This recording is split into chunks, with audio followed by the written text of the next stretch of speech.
It's a very common issue among my students that they have so much trouble trying to find a research gap for their study. They've chosen their topic that they're really excited about, and then they're scrolling through textbooks and journal articles trying to find an author who said, look, here's a research gap someone needs to fill. This is usually caused by lack of confidence in being able to find a gap yourself. You don't need to sit around waiting for another author to write down, this is the gap that you need to fill.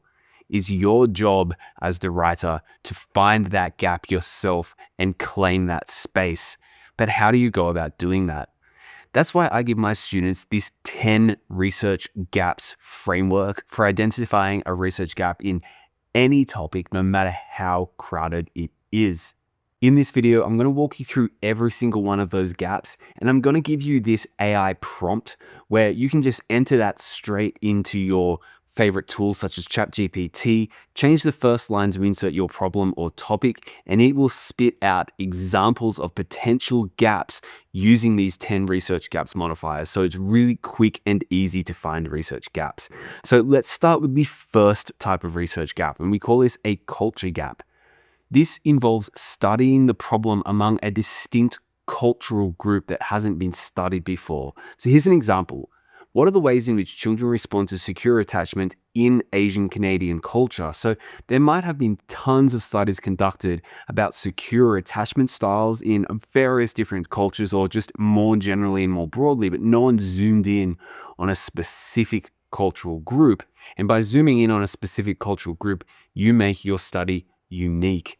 The next one is a method gap, which involves studying the problem by using a method or methodology that has not been used to look at that problem yet. So even if you've got a really crowded problem where there's tons of studies have looked at it, maybe they haven't looked at it from the perspective of a certain method. So here's an example. We could say, how do children in California perceive South American culture through photo elicitation interviews? So here we're saying we've got this really unique method called photo elicitation interviews, where we give these children photos during our interviews with them, and we can use those photos as a way to stimulate thinking. And if no other study has done that yet, then you're carving out a space where you've used a unique method with an attempt to try to find more or new information about the topic.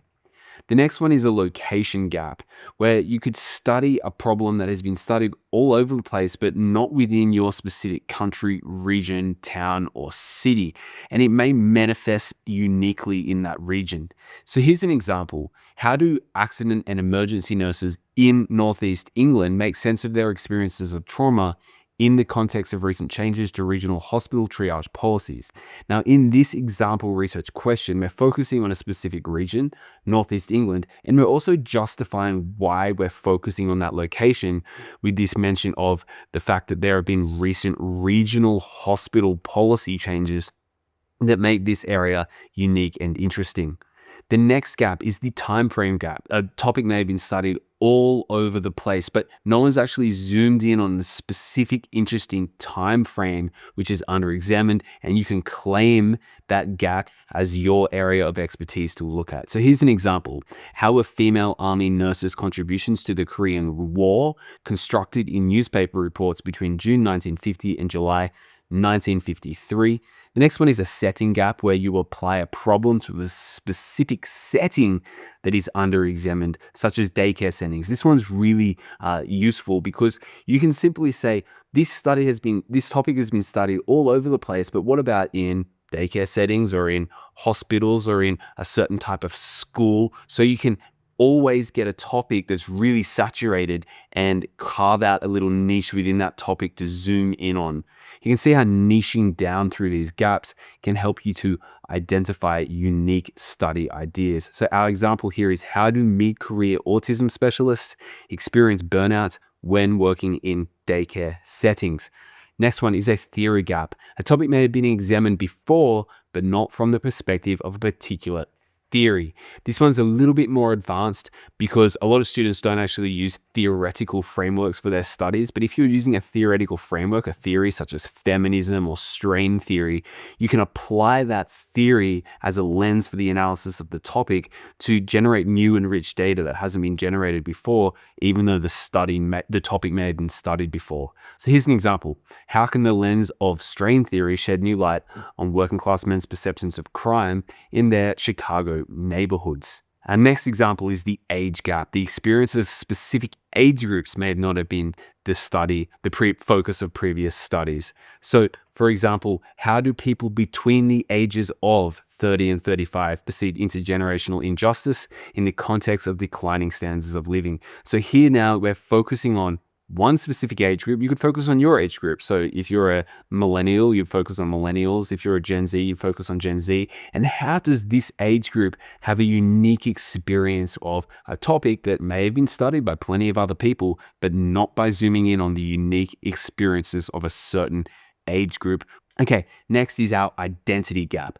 This is a problem that may not have been examined among a specific identity group who may experience the problem uniquely. And this one's really interesting and useful because oftentimes there's these identity groups that are marginalized or minority groups that are under-examined and not looked at. And by zooming in on that identity group, you can generate some really unique, rich insights that also contributes to social justice issues, because a lot of under-examined groups need to be examined in order to understand how a certain topic manifests in their own lives. So an example here, what are the personal safety challenges faced by young women living on campus at UCLA? And obviously this one's a great one, especially for people who are studying from a feminist lens, because oftentimes the experiences of women is sort of under-examined in relation to the experiences of men. Next one, technology gap. So this is where you would examine a phenomenon that may have been studied a lot before, but how does this relate to a specific type of communication technology? And by inserting that focus on a specific technology and its affordances, you can make your study very unique. Here's an example. How do teenage girls experience gender socialization through Instagram? Next up, we put our profession gap. So previous studies may not have had a specific focus on a particular profession. So you might be really, really interested in a certain topic and you feel like it's been studied ad nauseum, but then you can say, well, what about certain professionals, a certain professional group? So for example, among teachers, this topic may have been studied extensively among teachers, but what about teachers' aides? Or what about volunteers within the classroom? So zooming in on a certain type of profession can help you narrow down your topic. So our example here is, what challenges do women experience during transition from college to the workplace in the psychology profession? So we're zooming in on a specific profession. Now that you've seen all of the types of research gaps, I'd encourage you to use that prompt that's linked in the description, insert your own problem or topic, and have a look at all of the different types of gaps that the AI tool will spit out for you based upon these 10 types of research gaps. That I've written that prompt to teach the AI about these 10 types of gaps before it gives you the answer. So the answers will be based upon these types of gaps. Lastly, if you are following my literature review framework, which a lot of students watching this might be following, you can also upload your thematic summary matrix that you've created and use this prompt here on screen. I'll also send that to you. And that will allow your tool to identify research gaps based upon the literature you've read. So it's not just a guessing about gaps, but it's actually saying, well, I've got all the literature topic in front of me. Now I can tell you exactly what the gap is based upon these 10 types of gaps.